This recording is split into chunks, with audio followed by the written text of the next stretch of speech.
Hello everybody, welcome to Family RV's instructional walkthrough for the EVO trailer.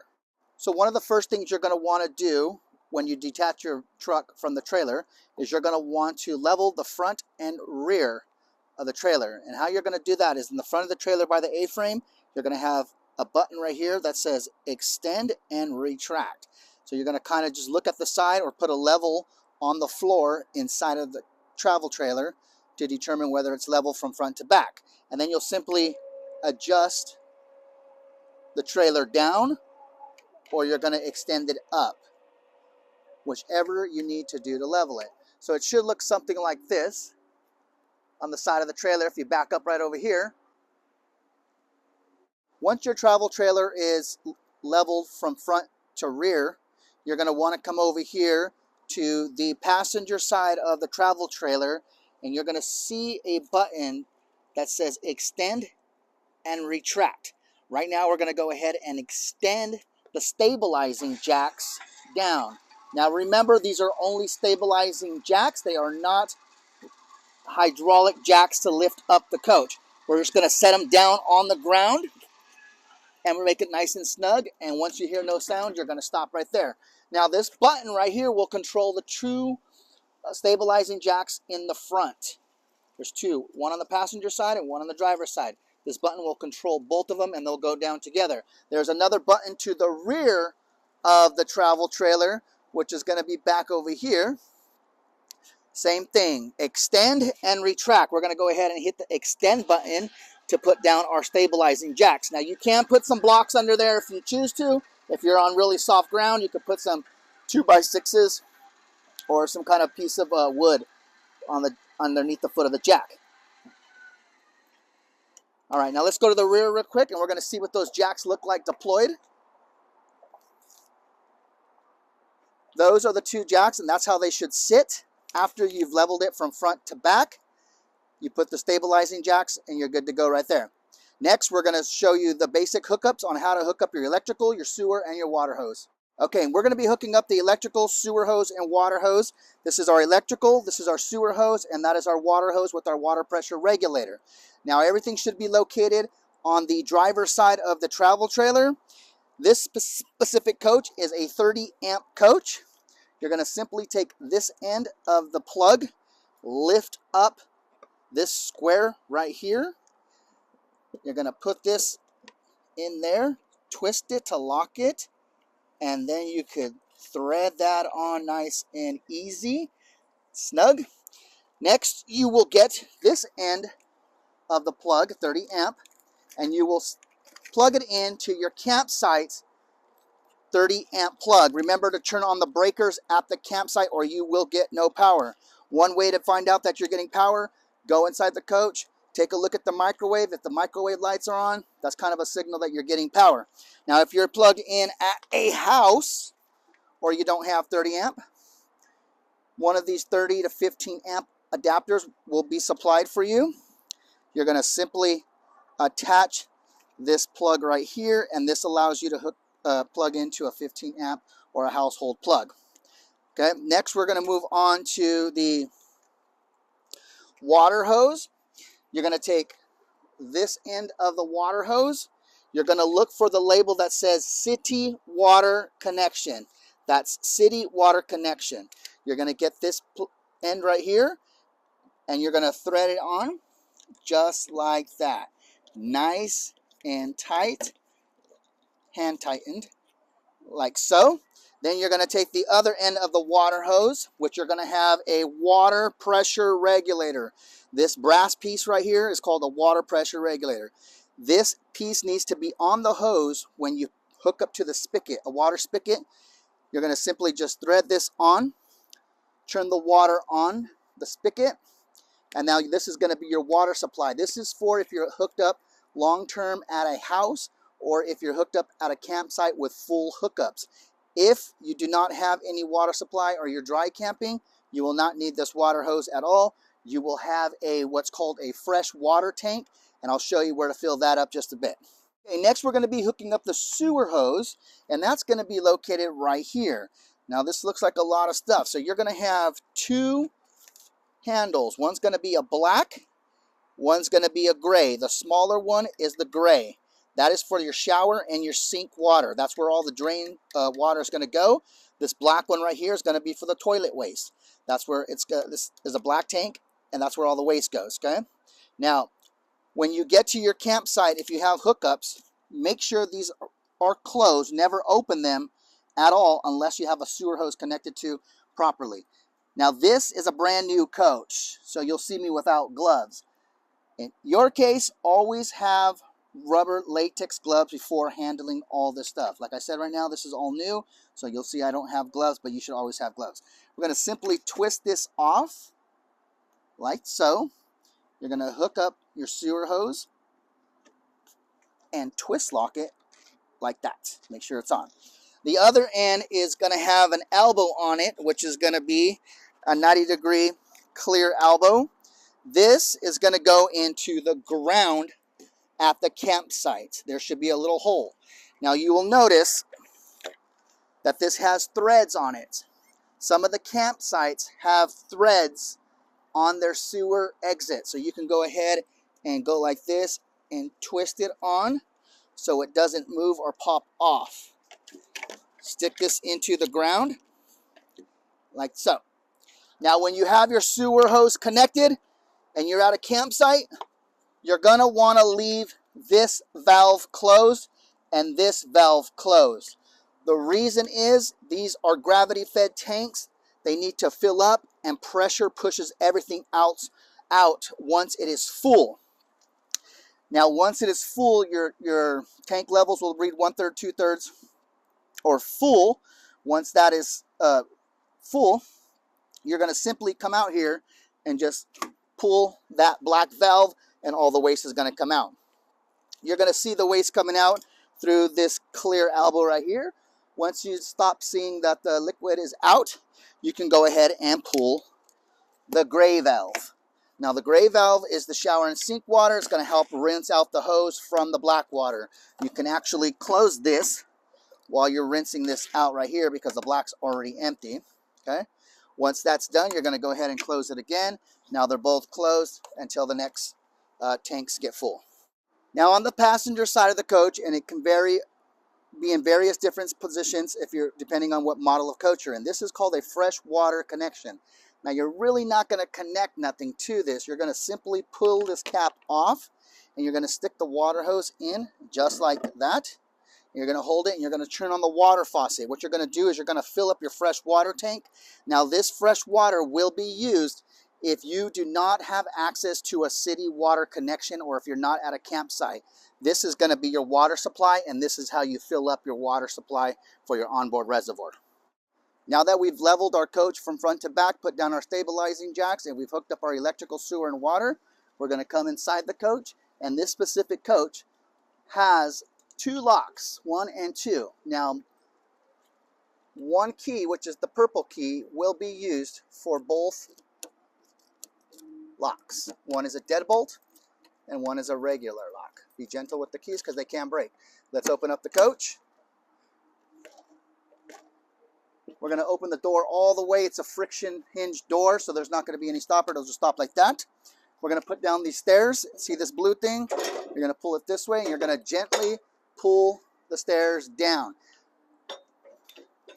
Now, if the stairs are not even at the bottom, you can adjust the foot with this right here. Okay, put it down. Next, we're going to come inside, and we're going to push out the slide. Now you're going to find on this coach the slide out buttons right here. It says in and out. We're going to push the slide out. Nobody should be sitting on the slide couch or dinette while you're pulling the slide out. You're simply going to hold the button until the slide stops by itself.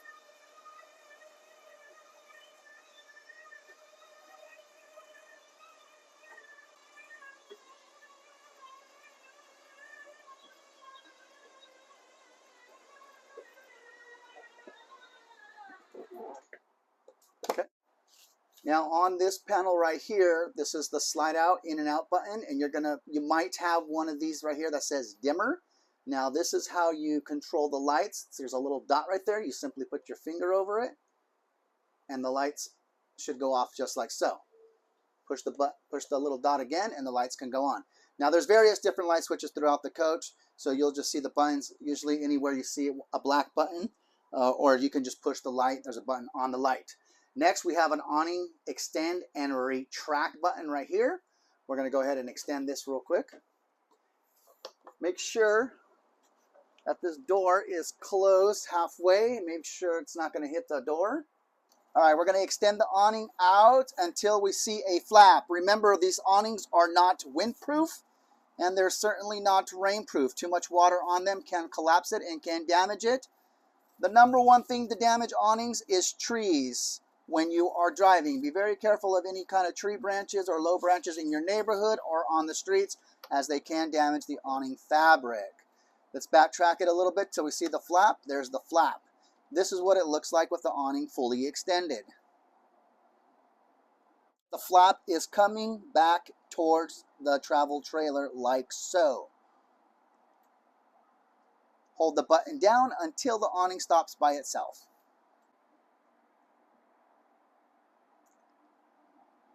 Next, you may or may not have one of these switches in your coach. What this button means, you'll see it says fireplace and microwave. That means you can only use one of these two appliances at a time. You're either going to use the fireplace or you're going to use the microwave.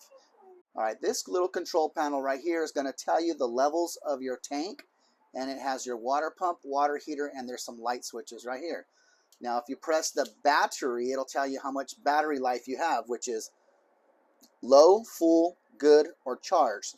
LFGC. That means if your light up is on C, that means it's charged or full, or your battery's 2/3, or it's good. Next is your fresh water tank. This means your fresh water tank is full. All you got to do is push that button and the lights will light up. If your tank starts dropping down low, one light will go off, the next light will go off, meaning you only have about 1/3 water left. Example, so if I push this black tank, it means it's telling me it's empty. Now once this starts filling up to 1/3, the red light will go on. When it's full to 2/3, a red light will go on. And when it's to full, a red light will go on, indicating that your tank is full. Same with the gray. Black is toilet, gray is sink and shower. Next is your water pump. If you are not connected to any city water, your fresh tank needs to be full so you have a water supply. How to pump the water out of the fresh water tank is you're going to turn the water pump on. That will give you water if you are not connected to a water hose at a house or a campground. If you are connected to a water hose at a house or a campground, you do not need to use the water pump. It is either or. You're either using your fresh water tank or you're hooked up to an exterior water source. Next button on the control panel you'll see is water heater. Now the water heater is going to be gas. So if you are connected to an exterior water hose, all you need to do is turn that on. If you are not connected to an exterior water hose and you are using your fresh water supply, you're going to turn the water pump. Make sure the water pump is on while you have the water heater on. Always remember to turn off all switches if you are not using them. This is your travel trailer stove. You're going to notice it has a glass top on it. Always remember to lift up the glass before igniting the burners. It will shatter the glass if you do not. Always remember before you put the glass down to make sure that the stove is cooled down. Always remember to make sure this is down before you start traveling. To ignite your stove, you are simply gonna turn the stove to light, like so. You're gonna use the igniter button to ignite the pilot, like so. You're gonna do them individually, whichever burner you want to use. If you want to use the oven, you're gonna simply turn this knob, push it in, and you may have to light the pilot with an extended lighter all the way back here. Okay. In this specific travel trailer, you have this fridge. Your fridge dial is located up here. You may turn it all the way off or turn it all the way cooler to adjust the temperature. This is a battery operated refrigerator only. It does not run off of propane. This is the freezer, and the freezer works with the same dial. In your travel trailer, you may have a climate control panel like so, or it may look something different. There are 3 buttons on this control. This is the mode button. You're simply going to push that button. It's going to light on. Then you're going to scroll to whatever option you want the climate control to be. For example, if you want the fan low, fan high, cool low auto, cool high auto, and the heater, the furnace. Okay. Now, if you have the air conditioner on or the furnace, you're going to simply control the temperature by pushing the arrows either down or up, however hot you want it. Always remember to scroll through to turn the component off. Now the furnace is on right now. It's still on. Even though we hit off, it's going to take about a minute or two to turn off in a bit. In your travel trailer, you're going to have or see a box like this. This, all you're going to do to open the door is push it in and push it out. Like it'll come out like that. This is where all your fuses and all your breakers are at. Main, converter, GFI, microwave, general, air and air conditioner, breaker, and then various different fuses for everyone right here.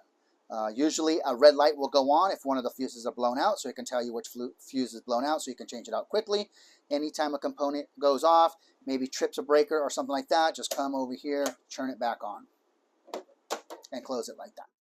In the bathroom, this outlet is GFI protected outlet. So if any of your outlets pop, break, if you have some kind of high appliances such as a curling iron, blow dryer, coffee pot, or something like that, it may trip this GFI reset button right here. You're simply going to come over here and either push the button to reset it to go back on. Next, we're going to talk about the toilets, how to flush the toilet. You're going to notice down over here by my foot, there is a pedal for the toilets. And we're going to go ahead and actually flush the toilet right now. And we're going to actually show you how to flush the toilet and fill it up. Now, this toilet right now is empty. However, if you half step the pedal, you can actually fill the bowl up with water, just like a regular home toilet. Now, once the water is inside the bowl, you can go ahead and stop, do your business. Then you're going to hold the pedal down and make sure all the paper goes down. Always remember to use RV marine toilet paper. Do not use any 2-ply toilet paper. Do not use any paper towels, no hygiene products, and no flushable wipes. All of those things will clog the toilet, and that is the customer's responsibility to unclog it. In the bathroom, you're going to notice on the ceiling that there is a vent. This little gray dial right here is how you open the vent. Twist it nice and slow, not too hard, do not break it. Up by the vent, you're going to notice a little black button right here. That will turn the fan on. Now remember, if it is raining, always remember to close the vent. And always remember to close the vent while you are transporting. And always remember to turn the fan off also. To my left, on my right here, you're going to notice there is a towel rack. Next, over here is the shower. And to use this shower, it's simply just like your home shower. You're going to simply adjust the temperatures to hot or cold, and you will turn it on. Now, to conserve your water and to conserve your tanks from filling up so fast, these are going to be like military-style showers. You're going to simply rinse off, push the button to stop the water. You can go ahead and lather up. Once you're done, then you can go ahead and rinse off like so. Having the shower running constantly will waste your water and will fill up your tanks a lot faster And that is not good if you are dry camping or don't have access to a dump station. So remember to always conserve your water, never leave it running. If you have a couch that jackknifes, you're simply going to lift up the bottom and pull it out like that. In this specific coach, there are two couches, one right here and one in the bedroom that also opens and lays out to a bed the same way. The dinette will turn into a bed by simply lifting off the top of the table. Lift the top of the table off of the post, and then you take the post out and set this table on the lip underneath here, and then you use the cushions to fill in the space to make a bed. You'll also find various different USB ports and outlets throughout the coach. The outlets will only work if you are plugged into shore power or if you have a generator. The USB ports will run off of the battery. If you just plug in your device, it'll start charging. Right over here, you have a TV, you have a sound bar, and you have the fireplace. These are all pretty self-explanatory. Most people have these in their homes. You just turn the TV on and you can surf the channels or plug into external cable at the campsite, or you can Bluetooth your phone to access music to the speaker and just turn on the button right there and adjust the temperature for the fireplace if needed. Always remember, not all trailers will come with fireplaces and not all trailers will come with TVs, and all trailers may or may not come with a sound bar. To break down your coach, you're going to simply pull the slide in, push in, and hold that button down until the slide stops by itself.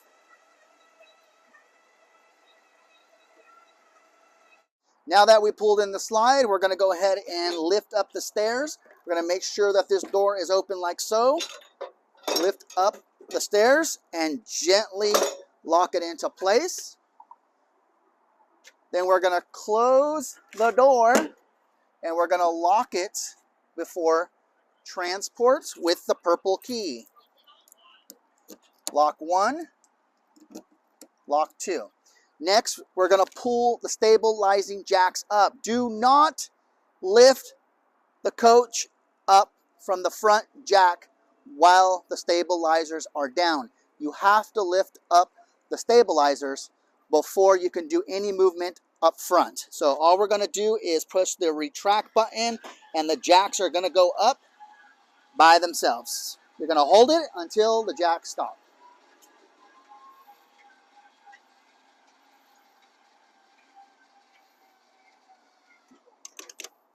We're going to do the rear stabilizing jacks. We're going to hit the retract button and the jacks are going to go up.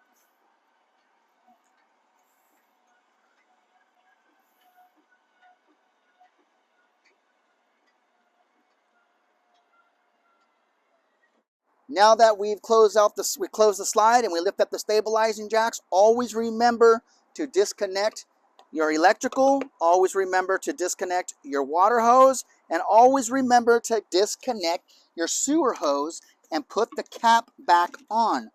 Always remember to close your valves when you are departing and when you are departing your campsite or after you dump. There is a supply of 2 propane tanks underneath your propane tank cover, and there is a dial underneath here too to help switch from one tank to the other when one is empty. Down over here in the front of the coach is a battery disconnect. This red is a battery disconnect. This hanging like that means the battery is disconnected. You'll get no power. This turn like that means the coach is on. There is no reason why the battery disconnect should be off unless you are storing the trailer for long periods of time.